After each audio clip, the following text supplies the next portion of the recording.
도쿄에서 멀리 떨어진 한적한 시골 마을.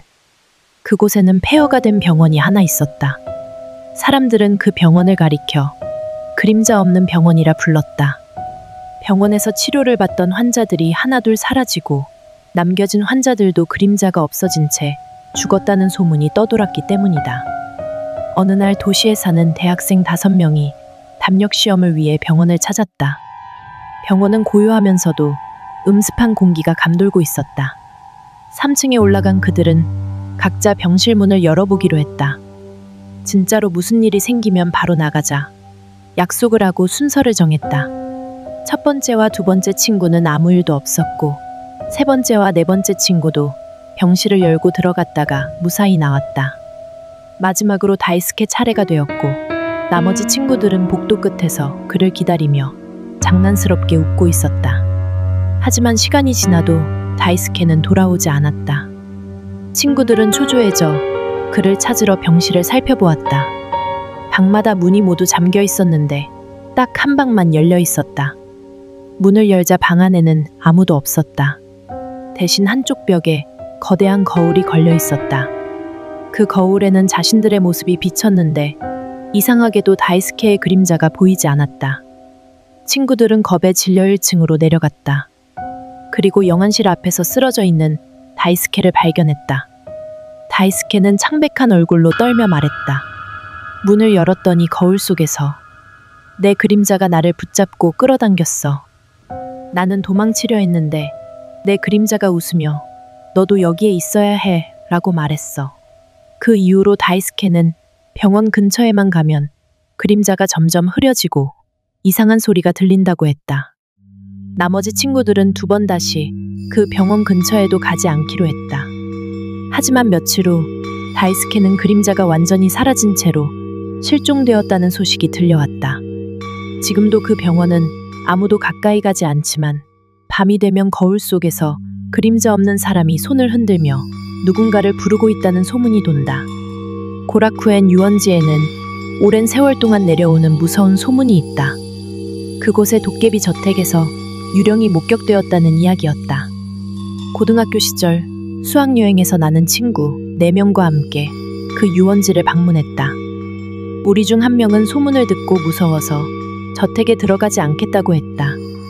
결국 나와 2 친구만이 저택 안으로 발을 들였다. 도깨비 저택은 어두운 통로와 갑자기 나타나는 기괴한 장식들로 가득했다.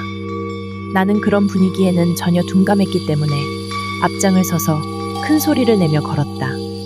옆에 있던 2 친구는 영적인 감각이 예민한 아이들이었는데 어딘가 긴장한 표정을 하고 있었다.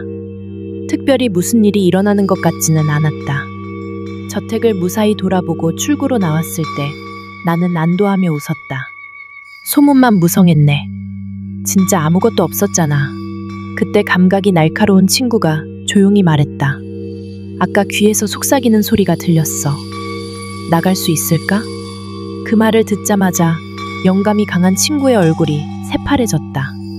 그는 떨리는 목소리로 말했다. 지금도 쭉 따라오고 있어. 저택에서부터 우리 뒤에. 나는 그들의 말을 듣고 황급히 뒤를 돌아보았지만 아무것도 보이지 않았다. 도대체 뭐가 따라온다는 거야? 묻고 싶었지만 그 말이 입 밖으로 나오지 않았다. 목 뒤로 차가운 공기가 스치며 심장이 얼어붙는 듯한 기분이 들었기 때문이다. 그날 이후 함께 들어갔던 2 친구는 이상한 경험을 하기 시작했다고 했다.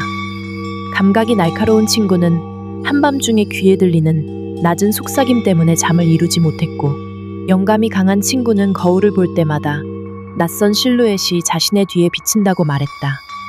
그리고 몇 주 뒤 나에게도 이상한 일이 벌어졌다.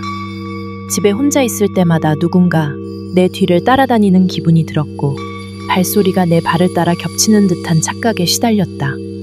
고라쿠엔 유원지의 도깨비 저택. 우리는 그곳에서 정말 무엇인가를 데리고 나온 것이었을까? 홋카이도의 외딴 섬에는 사용하지 않는 등대가 있다. 지역 주민들 사이에서는 밤에 그 등대 근처를 지나면 이상한 비명이 들린다는 소문이 있었다. 대학 시절 나는 호기심 많은 친구들과 함께 그 등대를 찾아갔다. 우리는 날이 어두워지기 전 등대 안으로 들어가려고 했지만 문이 잠겨 있어 외벽을 따라 올라가야 했다.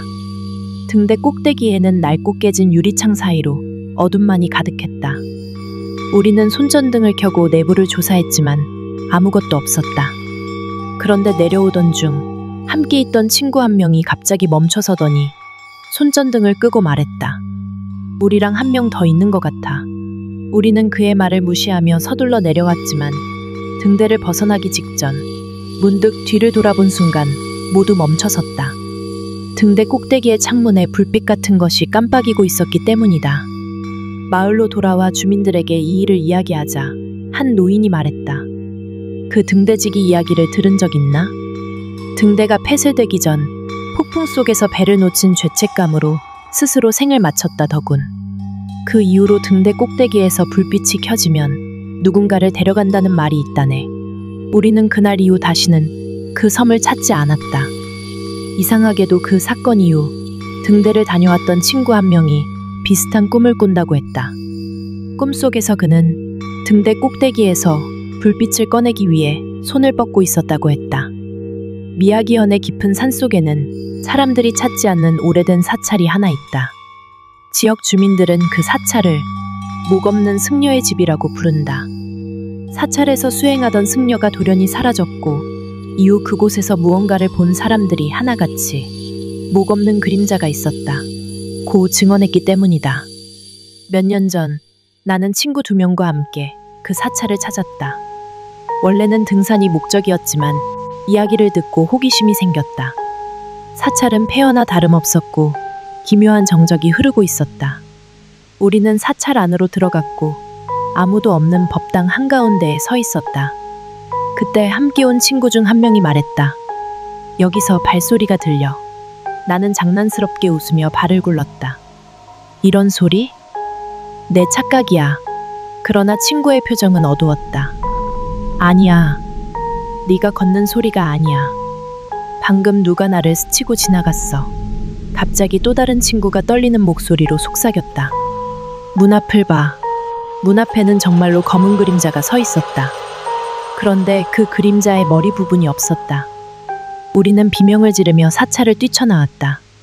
그 이후로 우리는 자주 악몽에 시달렸는데 꿈속에서 누군가 우리를 따라오고 있었다. 이상하게도 꿈에서는 항상 우리 머리가 없었다.